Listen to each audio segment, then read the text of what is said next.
భౌతికంగా మరణిస్తే ఇప్పుడు నా మూడేమో చచ్చిపోతే నా మూడు చచ్చిపోయాడు, నా పిల్లలకి మా పాపలకి ఏం చేయాలా అని వారి స్వార్థం ఉండే దాని నుంచి భౌతికంగా వాడతారు.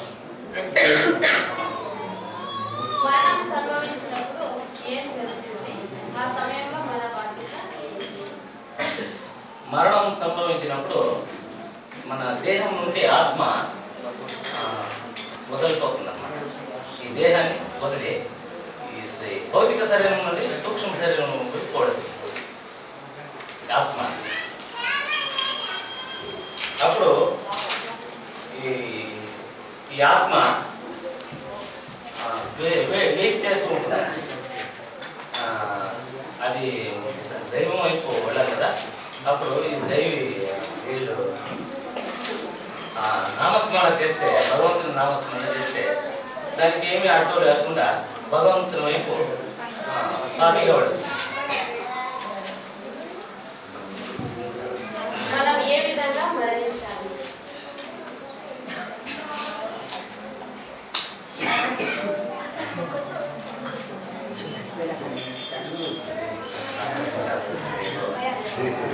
బాబా చెప్పిన నాగా వచ్చేసారు, దాని అర్థం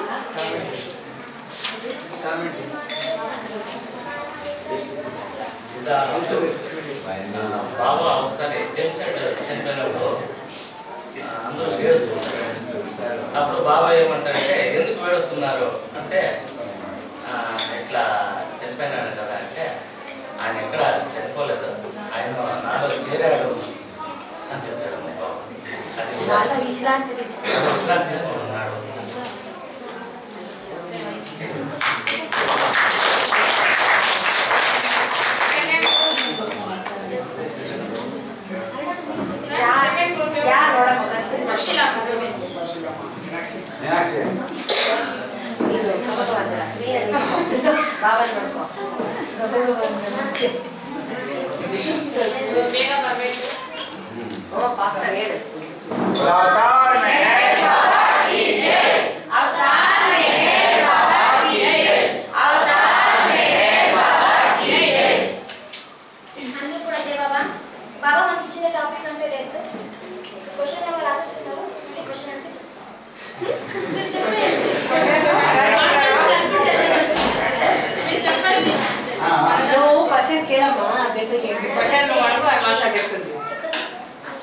మరణం అంటే ఏమిటి?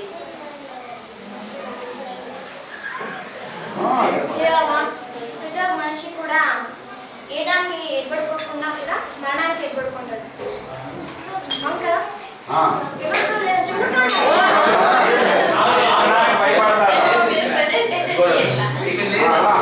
మరణం అంటే ఏంటంటే,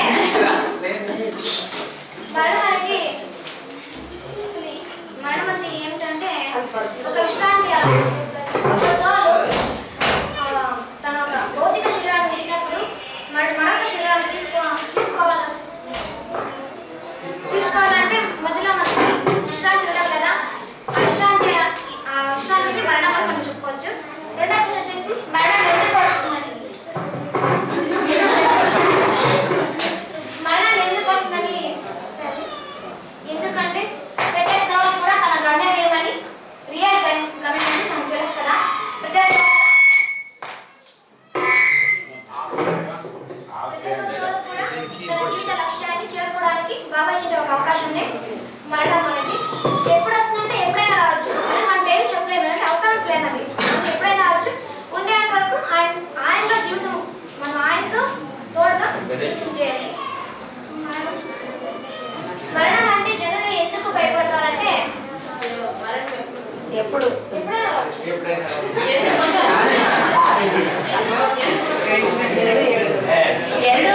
కలిసి మరణం ఎందుకు వస్తుందంటే ఆత్మకల్లో ఒక జీవిత గమ్యాన్ని చేరుకోవడానికి వచ్చే ఒక అవకాశం మరణం అందుకు వస్తుంది. మరి మరణం ఎప్పుడు వస్తుందంటే ఎప్పుడైనా రావచ్చు. మరణం అంటే ఎందుకు భయపడతారంటే, ఇప్పుడు ప్రాపంచికంగా మనం తీసుకుంటే స్వార్థం వలన.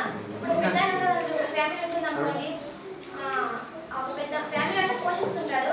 ఆయన చనిపోయినప్పుడు, పెద్ద చనిపోయినప్పుడు వాళ్ళు ఏడుస్తారంటే, ఈ స్వార్థ వలన వాళ్ళు ఏడుస్తారు, వాళ్ళు భయపడతారు. మళ్ళీ మరణం సంభవించినప్పుడు ఏం జరుగుతుంది? ఆ సమయంలో మనం మరణం సంభవించినప్పుడు ఏం జరుగుతుందంటే మనలో 3 శరీరాలు ఉంటాయి. భౌతిక శరీరం, సూక్ష్మ శరీరం, మానసిక శరీరం. మరణం సంభవించినప్పుడు మనకి భౌతిక శరీరాన్ని కోల్పోతాం, ఇంకో 2 శరీరాలు ఉంటాయి.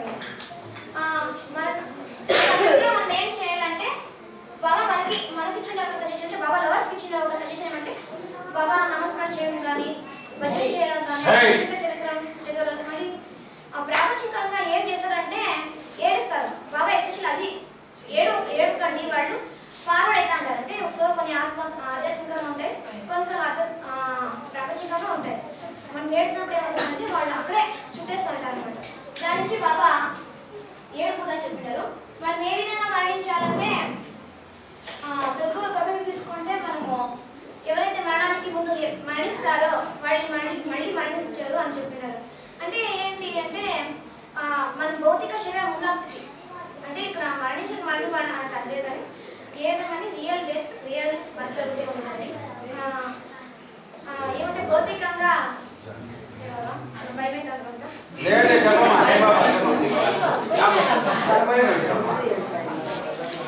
భౌతికంగా తీసుకుంటే మనము మననాశనం చేసుకోవాలండి.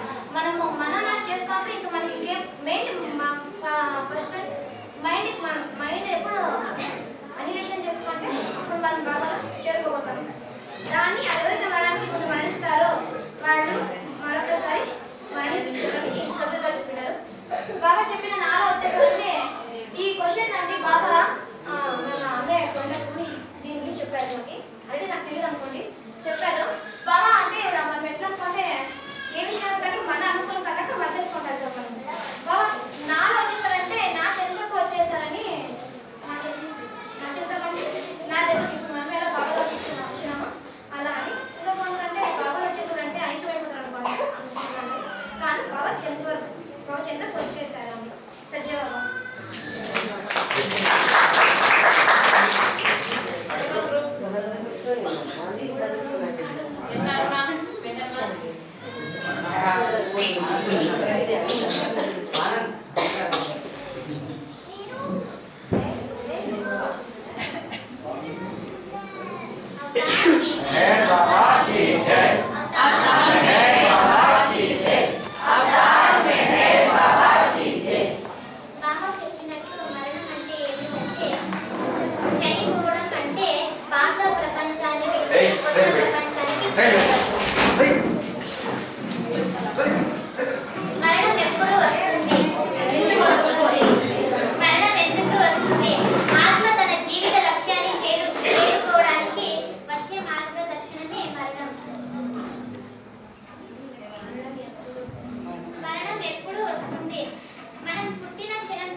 మన బాధ్యత ఏమంటే బాబా ప్రేమికులైన మనము బాబా నామస్మరణం చేయడం, బాబా భజనలు చేయడం, బాబా జీవిత చరిత్ర చదవడం. అలా చెప్పినప్పుడు ఆ యొక్క ఆత్మకు మనము ఆధ్యాత్మికంగా ఉన్నతిని కలిగించే వాళ్ళు అవుతాము.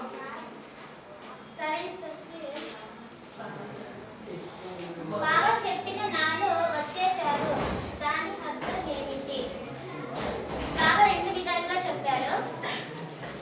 బాబా అన్నారు, నా దగ్గర వచ్చారు, మరి కొన్ని సమయంలో నాలో వచ్చేశారు. నా దగ్గరకు వచ్చేశారు అంటే అవతారుని ఇంకా మోక్షం ఇవ్వలేదని, నాలో వచ్చేశారంటే తనకు మోక్షం ప్రసాదించారు.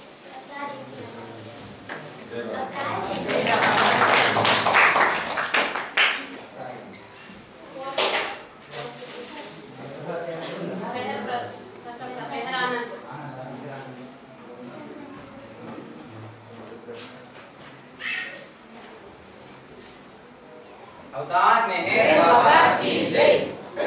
ఫస్ట్ క్వశ్చన్, మరణం అంటే ఏమిటి?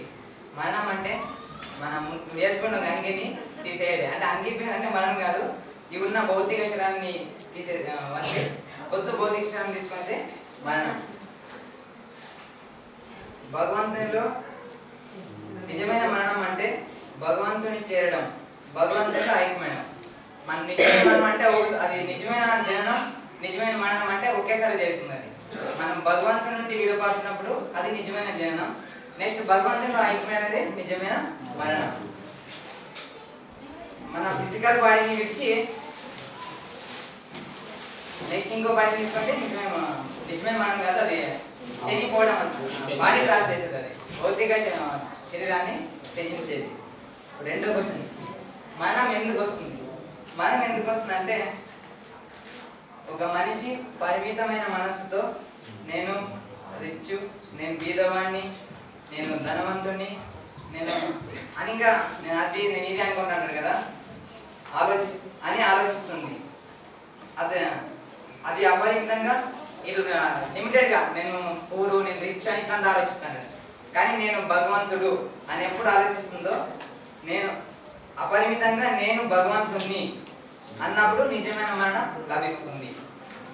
థర్డ్ క్వశ్చన్, మరణం ఎప్పుడు వస్తుంది? మరణం ఎప్పుడు వస్తుంది అంటే ఒక సెకండ్ నుండి 100 years, అంటే మనిషికి 100 years అని చెప్పుకుంటే ఒక సెకండ్ నుండి 100 years లోపల మరణం వస్తుంది. ఆ మరణం ఎప్పుడు వస్తుందంటే మన మంచి చెడు సంస్కారాలు రెండు ఇంబ్యాలెన్స్ అయినప్పుడు మరణం వస్తుంది. మరణం అంటే ఎందుకు మనుషులు భయపడతారు? మనిషి ఎందుకు భయపడతాం? ఒక ఫ్యామిలీకి ఒక పెద్ద ఆయన ఉంటాడు, ఆయనే ఆ ఫ్యామిలీ అంతా పోషిస్తూ ఉంటాడు. బైచాన్స్ ఆయన ఏమైనా బాడీ డ్రాప్ చేస్తే అందరూ థింక్ చేసేది, ఇప్పుడు ఆ ఫ్యామిలీ ఎట్లు అదే చనిపోయిన వ్యక్తి ఎట్లు నేను చనిపోతే అనే క్వశ్చన్కి నేను బాడీ డ్రాప్ చేస్తే నా ఫ్యామిలీని ఎవరు చూసుకుంటారు, నా బిడ్డని ఎవరు చూసుకుంటారు, నేనుండి ఈ ప్రపంచం నన్ను ఏమైపోతుంది, ఈ ప్రపంచానికి తనకున్న బంధనాన్ని తను విడిచిపోయేదానికి దూరం ఆలోచిస్తూ ఉంటాడు. మనకి ప్రపంచానికి ఉన్న బంధనం నుంచి విముక్తి దానికి తను ఆలోచిస్తూ ఉంటాడు. నెక్స్ట్ 5th క్వశ్చన్, మరణం సంభవించినట్టు ఏం జరుగుతుంది? ఆ సమయంలో మన బాధ్యత ఏంటి? మరణం సంభవించినప్పుడు అంటే సోలు ఫిజికల్ బాడీని విడిచి సెటిల్ బాడీ తీసుకుంటుంది. అంటే ఫిజికల్ బాడీని విడిచి తన ఇంకా ఇండస్ట్రీలైన సూక్ష్మ ప్రపంచం వెళ్ళిపోతుంది. అది ఫస్ట్ పాయింట్. ఆ సోల్ 72 hours తను చిన్నప్పటి నుండి చేసిన మంచి చెడు పనులన్నింటినీ ఆ సమయంలో అది స్వర్గ నరక స్థితిని అనుభవిస్తుంది సోలు. అది పుట్టినప్పటి నుండి బాడీ డ్రాప్ చేసే ఎక్కడెక్కడ తిరిగిందో ఆ 3 దినాల్లో ఆ సోలు ఆ ప్రపంచం అంతా తిరిగి వస్తుంది. బైచాన్స్ ఎవరన్నా అమెరికా పోయింటారు, ఇండియాలో ఉంటారు, ఇంకా ఎక్కడెక్కడ పోయింటారు. అది ఆ 3 దినాల్లో అది తిరిగి అమెరికా ఎక్కడికి పోయిందో అదంతా తిరిగి వస్తుంది. ఇది జరుగుతుంది మనము. నెక్స్ట్ 6th క్వశ్చన్, మన బాధ్యత ఏమిటంటే ఆవిడ భగవంతుని నామస్మరణ చేయాలి. మన భగవంతుని అంటే మన మేహర్ బాబా, మనం బాబా నామం చేయాల. బాబా ఫిలాసఫీ చెప్పాలా. నెక్స్ట్ ఆ సమయం అది ఎవరు వింటారో ఎవరు వినదో కానీ ఆ సోల్ మాత్రం డెఫినెట్గా ఏంటంటుంది. మనము పుట్టినప్పటి నుండి దానికి చెడిపోయేటప్పుడు ఏమేమి చేసినామంటే అదేమీ లెక్కకొచ్చేది. ఆ 3 దినాలు బాడీ డ్రాప్ చేసినాక దానికి చేసే ఆ బాబా నామం చెప్పేది కానీ, బాబా రూపాన్ని దాన్ని అక్కడ పెట్టేది కానీ, బాబా ఫిలాసఫీని దానికి చెప్పేది కానీ చేస్తే దట్ ఈస్ అది పెద్ద సహాయం అంటాను, గొప్ప సహాయం చేసినట్టు అవుతాం మనం. అది మన బాధ్యత. నెక్స్ట్ 6th క్వశ్చన్, మనం ఏ విధంగా మరణించాలి? నిజమైన మరణం అంటే నిజమైన అవగాహన మనకి ప్రేమ ఇస్తుంది అని మేయర్ బాబా చెప్పారు. బ్రతకడం అనే అజ్ఞానం నుండి విడుదలై స్వేచ్ఛ అనే ప్రేమ ప్రసాదాన్ని ప్రసాదిస్తుంది. ఆ స్వేచ్ఛ మళ్ళీ మరణానికి దారి చూపిస్తుంది. అంటే మనం బ్రతుకుతాము, మనం బ్రతికే కాదు జీవించాలా అని అది మనకి దారి చూపిస్తుంది. ఇది మనం ఏ విధంగా మరణించాలని చూపింది. 7th క్వశ్చన్, బాబా చెప్పిన నాలో వచ్చేసారు దాని అర్థం ఏమిటంటే, చాలా మంది బాబా ఉన్నప్పుడు ఎవరైనా బాడీ డ్రాప్ చేస్తే తను నాలోకి వచ్చేసారు అంటారు కానీ బాబా నాలోకి వచ్చేసారు అని చెప్తాను లేదు. సో మనం కూడా ఎవరైనా బాడీ డ్రాప్ చేస్తే ఆయన బాబాలోకి అయిపోయాడంట అని ఇవన్నీ అంటాం. అవన్నీ రాంగ్ స్టేట్మెంట్. అవన్నీ ఆయన బాడీ డ్రాప్ చేసిన అంతేగాని బాబాలోకి అయిపోయారు. బాబాలోకి అయిపోయేది ఎవడంటే మన రియల్ డెత్, భగవంతుని ఐక్యమేది. అది 7th ప్లేన్ తర్వాత అది భగవంతుని డివైన్ లాలో ఉంటుంది. కానీ మనం మామూలుగా బాడీ డ్రాప్ చేస్తే అది భగవంతుని ఐక్యమేది. ఇది రాంగ్ స్టేట్మెంట్. దీనికి ఆఫీసు కబీర్ వీళ్ళు ఏం చెప్తున్నారంటే, ఏడుస్తూ పుడుతున్నావు, ఏడుస్తూ బతుకుతున్నావు, దయచేసి ఎప్పుడు ఏడుస్తూ మాత్రం చావద్దు అన్నాడు ఆఫీస్. నెక్స్ట్ కబీర్ ఏం చెప్పినారంటే, ఎవరైతే మరణానికన్నా ముందుగా మరణించిన వారు మళ్ళీ మరణించరు. అంటే దీని అర్థం ఏమంటే, మనము బాడీతో ఉన్నప్పుడే నేను ఈ ఆత్మ కాదు, నేను భగవంతుని అని తెలుసుకొని మరణిస్తారే అదే నిజమైన మరణం అని అవి చెప్పింది. ఇంకో మన గమ్యం ఏమంటే, భగవంతునిలో జననం, భగవంతునిగా జీవనం. ఇదే మన గమ్యం. అవతార్ మెహర్ బాబా.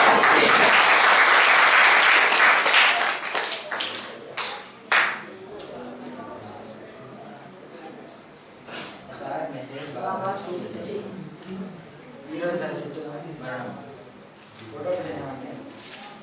మరణం అంటే ఏమిటి?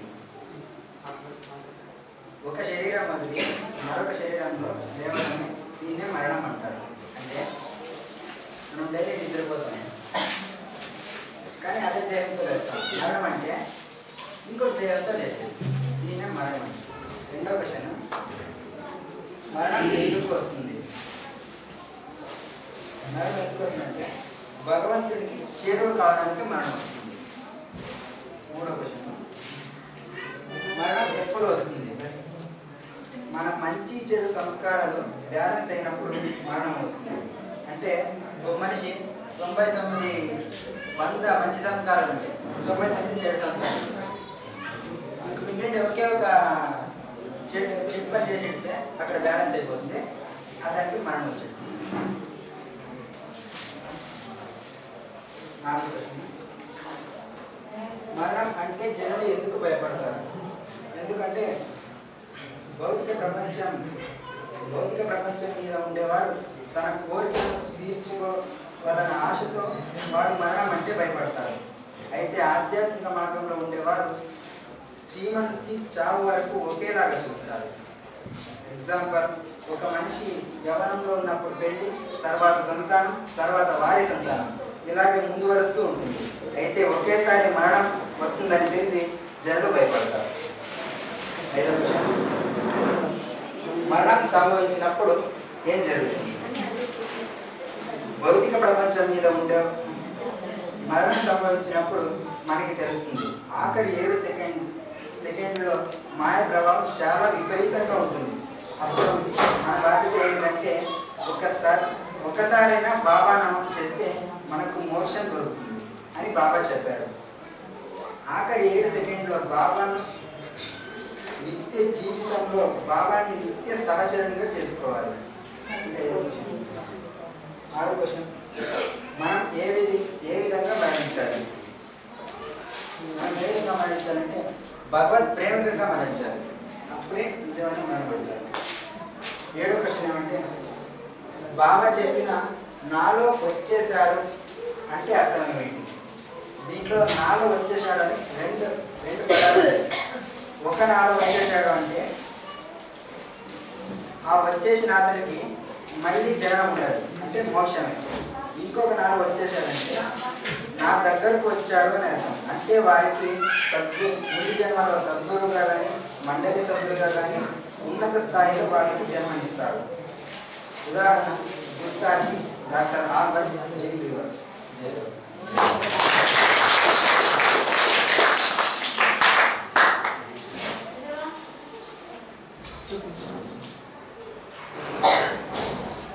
అవతార్ మేరే బాబా కీ జై. మనం ఈరోజు అంటే ఫస్ట్ రెండో టాపిక్ చెప్పుకుంటే మనం మరణ టాపిక్ గురించి, ఫస్ట్ టాపిక్ మనోనాశం గురించి తెలుసుకోండి. రెండో టాపిక్ డెత్ గురించి తెలుసుకుంటాం. ఆ డెత్ గురించి మనం అంతా గ్రూప్ డిస్కషన్ చేసిన తర్వాత అందరూ వాళ్ళు చర్చించిన విషయాలన్నీ ఎక్స్ప్రెస్ చేసి ప్రజెంటేషన్ చేస్తాం. దాంట్లో కూడా మనం ఇంకోసారి క్లుప్తంగా తెలుసుకోవాలంటే మరణం అంటే ఏమిటి? మరణం అంటే మన మామూలుగా మరణించాడని మనం అనలేదు, ఆయన చనిపోయినాడు అని. చనిపోయినాడు అంటే చని అనే పదం ఒకటి సంస్కృత పదం. చని అంటే పాత ప్రదేశం విడిచేసి కొత్త ప్రదేశానికి వెళ్ళడం అన్నమాట. పాత ప్రదేశం అంటే ఇప్పుడు ఉండే మన బాడీ, కొత్త ప్రదేశం అంటే కొత్త బాడీ తీసుకునేది. దీన్ని మనం చనిపోవటాన్ని అంటారు.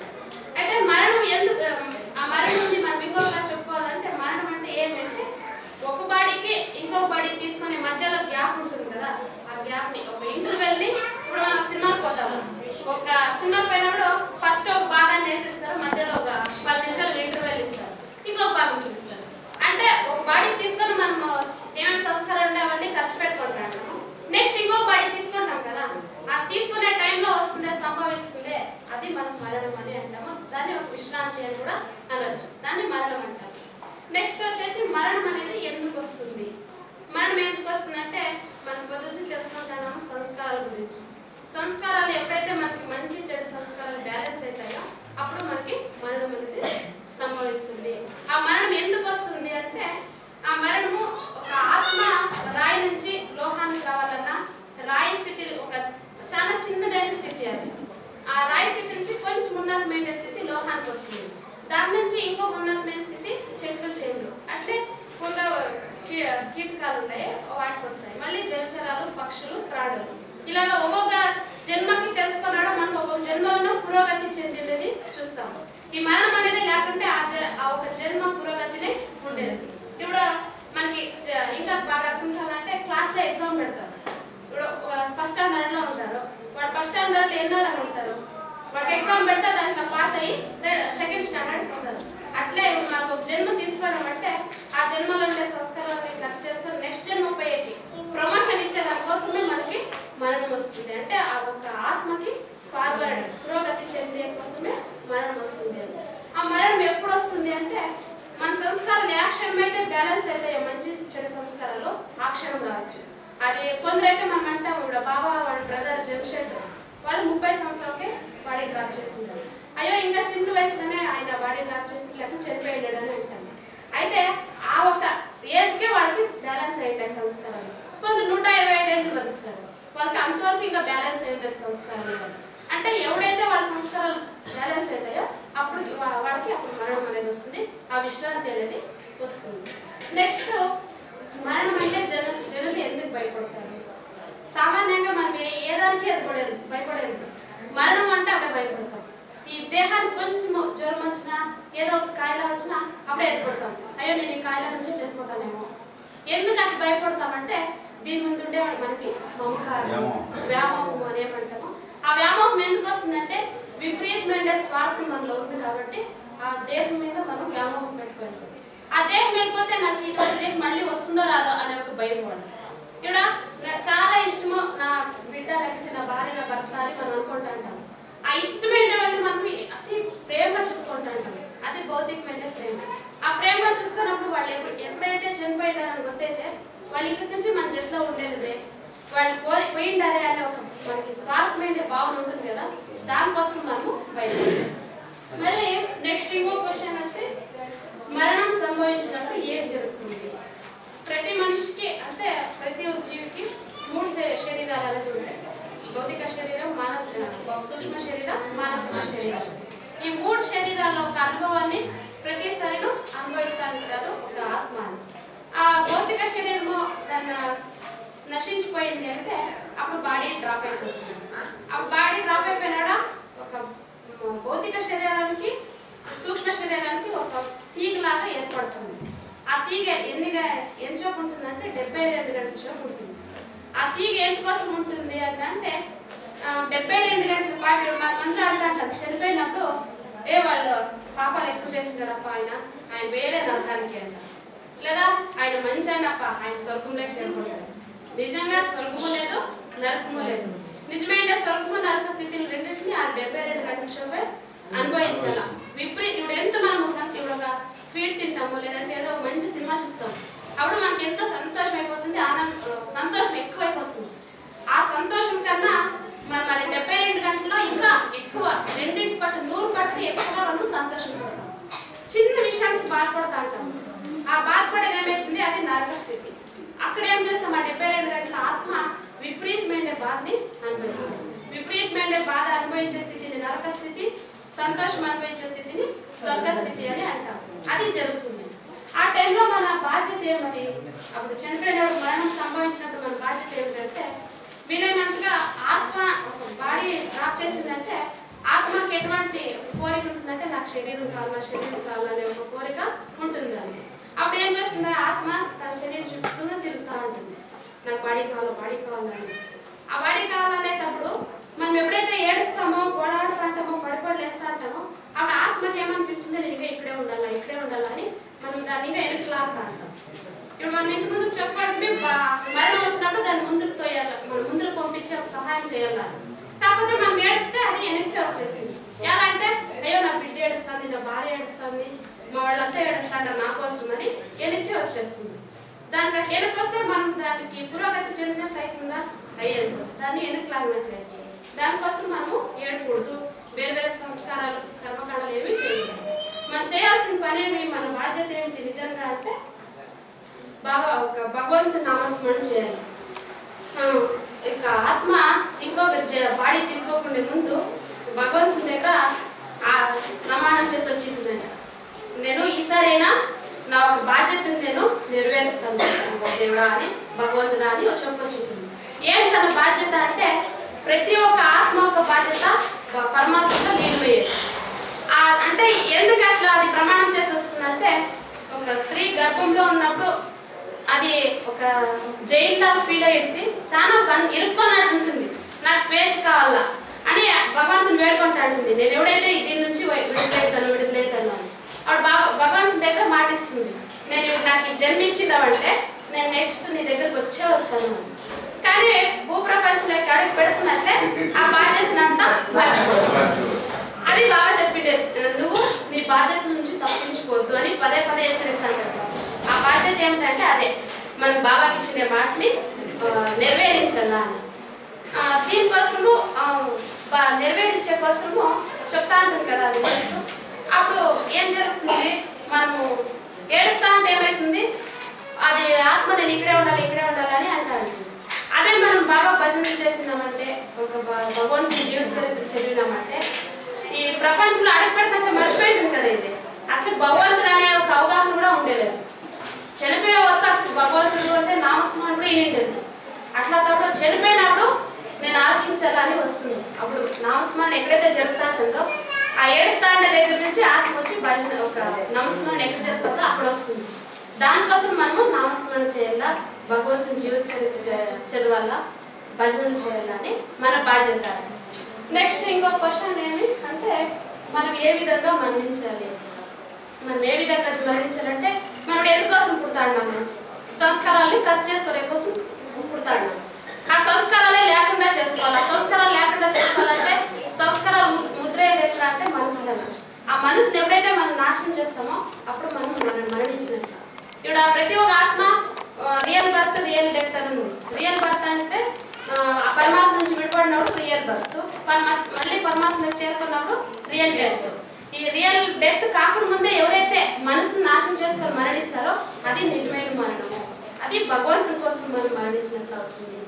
మళ్ళీ నెక్స్ట్ బాబా చెప్పిన నాలో వచ్చేసారు అంటే దాని అర్థం ఏమి? బాబా చెప్పినట్టు నాలో వచ్చేసారంటే కొన్ని సెలెక్టెడ్ సోల్స్ బాడీ డ్రాప్ చేస్తాడు బాబా, ఆయన నాలో వచ్చేసాడు లేదా ఆమె నాలో వచ్చేసింది అని బాబా అంటారు. ఎవరు అంటే అట్లా ఒక ప్యూర్ సోల్ని బాబా సెలెక్ట్ చేసింటారు.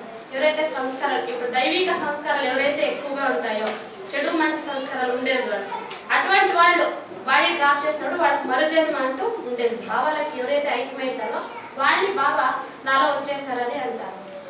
దాంట్లో బాబా అట్లా అనిండే వ్యక్తి అంటే సిడి ఫర్డమ్ అని, ఆయన్ని బాబా ఆయన నాలో వచ్చేసారు అని అనిండారు.